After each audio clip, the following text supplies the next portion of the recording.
کہ وہ پچھلے 5 سال کی کسی بھی پولیٹیکل پارٹی کا جو الیکشن کمیشن کے پاس رجسٹرڈ ہے، جو سیمبل لیتی ہے، جو الیکشن لڑتی ہے، اس کا وہ آڈٹ کرے گا الیکشن کمیشن آف پاکستان. یہ اس کی آئینی اور قانونی ذمہ داری ہے. اس کے بعد کیا ہوتا ہے کہ سپریم کورٹ آف پاکستان کے فیصلے کے بعد تحریک انصاف کے رہنما فاروق حبیب صاحب وہ کیا کرتے ہیں کہ وہ تیار کرتے ہیں ایک پیٹیشن، اور وہ پیٹیشن بھیج دیتے ہیں الیکشن کمیشن آف پاکستان میں، لے جاتے ہیں الیکشن کمیشن آف پاکستان میں. اور اس وقت ان کے وکیل تھے فیصل چودھری ایڈوکیٹ صاحب، جو کہ فواد چودھری صاحب کے بھائی ہیں. یہاں پر میں آپ کو یہ بات بھی بتا دوں کہ ہمارے ذرائع یہ بتاتے ہیں کہ اس وقت یہ سارا کام جو نون لیگ اور پیپلز پارٹی کے خلاف جو ثبوت اکٹھے کیے گئے تھے، اور ان ثبوتوں پہ بھی ہم آئیں گے، دستاویزات سے آپ کو دکھائیں گے کہ کیا کچھ ہوتا رہا، کیسے باہر فنڈنگ ہوتی رہی، کیسے باہر جو ہے کہ فنڈز وغیرہ ہائر کی گئی، مسلم لیگ نون کو کیسے باہر رجسٹر کروایا گیا. یہ تمام چیزیں آپ کے سامنے رکھیں گے.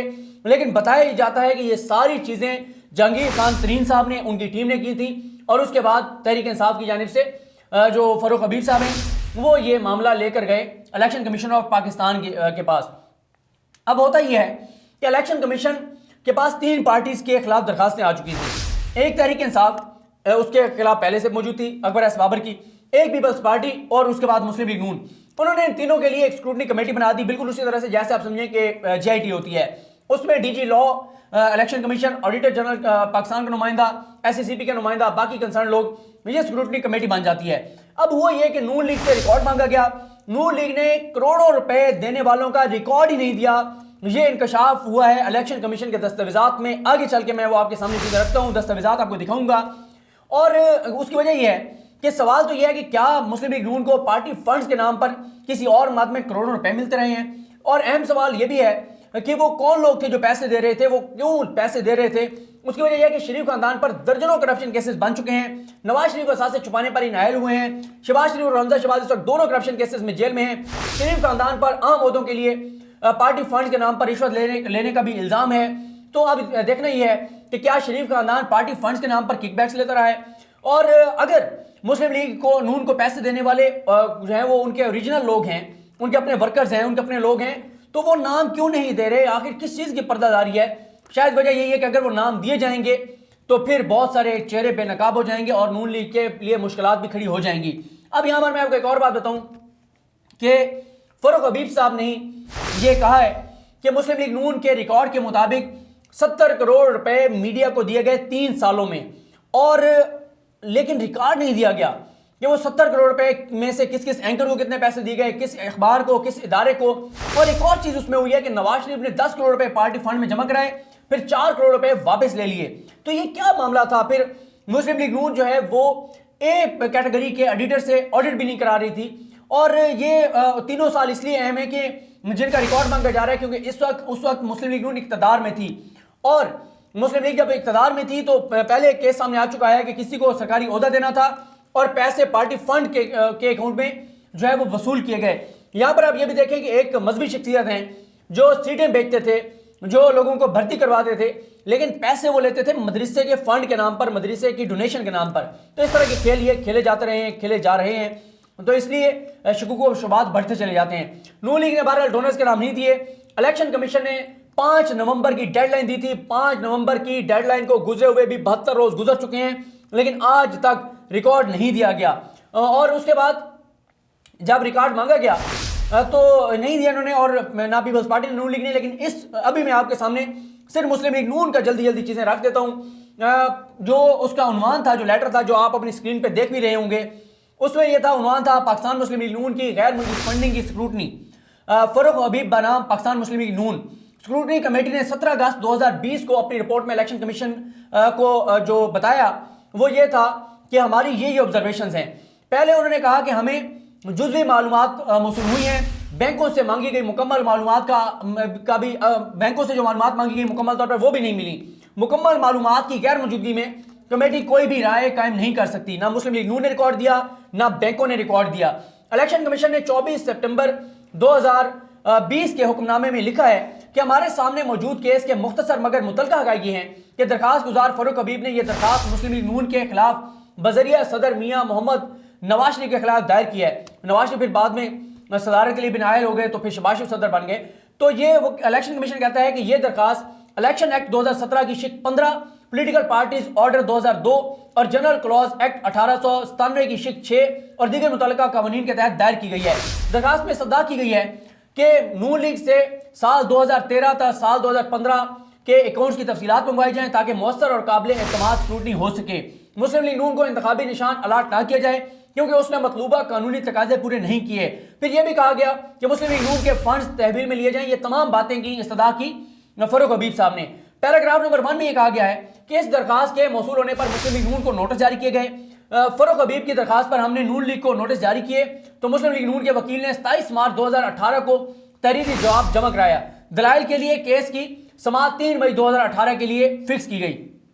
اس کے بعد یہ کہا گیا اس حکم نامے میں کہ دستیاب ریکارڈ سے یہ ظاہر ہوتا ہے کہ طویل وقت گزرنے کے باوجود فریقین کی عدم دلچسپی کی وجہ سے کیس میں پیش رفت نہیں ہو سکی۔ اس صورتحال میں الیکشن کمیشن نے ایک اسکروٹنی کمیٹی قائم کی تاکہ مسلم لیگ نون کے سال جو ہے وہ 2015 تا 2013 تا سال 2015 تک کے 3 سالوں کے اثاثوں اور واجبات کی اسکروٹنی کی جا سکے۔ اس معاملے کا فیصلہ کرنے کے لیے الیکشن کمیشن نے 6 ٹرمز آف کنڈیشن وضع کیے تھے۔ کمیٹی کو ہدایت کی گئی تھی کہ درخواست گزار کی جانب سے دی گئی معلومات کے مصدقہ ہونے کے حوالے سے جائزہ لے اور ممنوعہ فنڈز کی بھی نشاندہی کرے، یعنی جو معلومات فاروق حبیب نے دی ہیں ان کا جائزہ لیا جائے اور دیکھا جائے کہ کیا مسلم لیگ نون کو کوئی ممنوعہ فنڈنگ تو نہیں ہوئی۔ پیراگراف نمبر 2 میں کہا گیا کہ اگرچہ کمیٹی نے متعلقہ ریکارڈ اکٹھا کرنے کے لیے اپنی پوری کوشش کی ہے لیکن مسلم لیگ نون کمیٹی کی جانب سے مانگا گیا ریکارڈ فراہم کرنے میں لیت و لال سے کام لیتی رہی ہے، جس کی وجہ سے کمیٹی کو سماعت ملتوی کرنا پڑتی رہی تاکہ ٹرمز آف ریفرنس کے مطابق معلومات حاصل کر سکے۔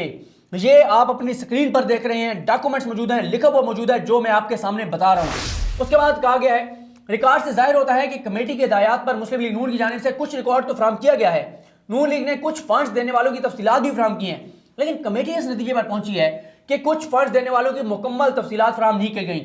ریکارڈ کی تکمیل کے لیے کمیٹی کو الیکشن کمیشن نے اجازت دی تھی کہ گورنر اسٹیٹ بینک کے توسط سے مسلم لیگ نون کے اکاؤنٹس کی مکمل اسٹیٹمنٹ حاصل کرے۔ کمیٹی کچھ ریکارڈ حاصل کرنے میں کامیاب ہوئی، تاہم مکمل ریکارڈ ابھی تک فراہم نہیں کیا گیا، بینک بھی ابھی تک مکمل ریکارڈ نہیں دے رہے۔ اس کے بعد کہا گیا ہے کہ ریکارڈ کا جائزہ لینے سے انکشاف ہوتا ہے کہ کمیٹی ریکارڈ اور مواد حاصل کرنے میں گہری دلچسپی لے رہی ہے اور اپنی مثبت رپورٹ الیکشن کمیشن میں جمع کرانا چاہتی ہے، لیکن متعلقہ جماعت مسلم لیگ نون کے نامناسب رویے اور رکاوٹوں کے باوجود کمیٹی کچھ ریکارڈ اور مواد حاصل کرنے میں کامیاب رہی ہے لیکن مکمل ریکارڈ ابھی تک نہیں مل سکا۔ کمیٹی کے مختلف احکامات بالخصوص 16 جولائی 2020 اور 17 اگست 2020 کو جاری احکامات کے جائزے سے انکشاف ہوتا ہے کہ کمیٹی ریکارڈ اور مواد حاصل کرنے میں گہری دلچسپی لے رہی ہے تاکہ وہ فائنل رپورٹ الیکشن کمیشن کو پاس جمع کرائے، لیکن مسلم لیگ نون کے نامناسب رویے اور رکاوٹوں کی وجہ سے کمیٹی اس پوزیشن میں نہیں ہے کہ اپنی کوئی رائے دے سکے، تاہم کمیٹی نے اپنی نامکمل report election commission of Pakistan کے پاس جمع کرا دی ہے۔ اب ہم آتے ہیں بالکل آخری وہ ہے جو چیزیں ہیں، پوائنٹس ہیں۔ پیراگراف نمبر 3 وہ کہتے ہیں کہ ابھی تک کسی بھی طرح ریکارڈ مکمل نہیں ہے، اس لیے الیکشن کمیشن کے پاس اس کے علاوہ کوئی آپشن نہیں کہ کیس ریمانڈ کر کے دوبارہ کمیٹی کو بھیجا جائے اور ہدایت کی جائے کہ قانون کے مطابق جو اقدام ضروری ہیں وہ کرے اور مطلوبہ ریکارڈ اکٹھا کر کے 6 ہفتوں میں مفصل رپورٹ الیکشن کمیشن میں جمع کرائے، لیکن یہ عمل 5 نومبر 2020 تک مکمل ہونا چاہیے۔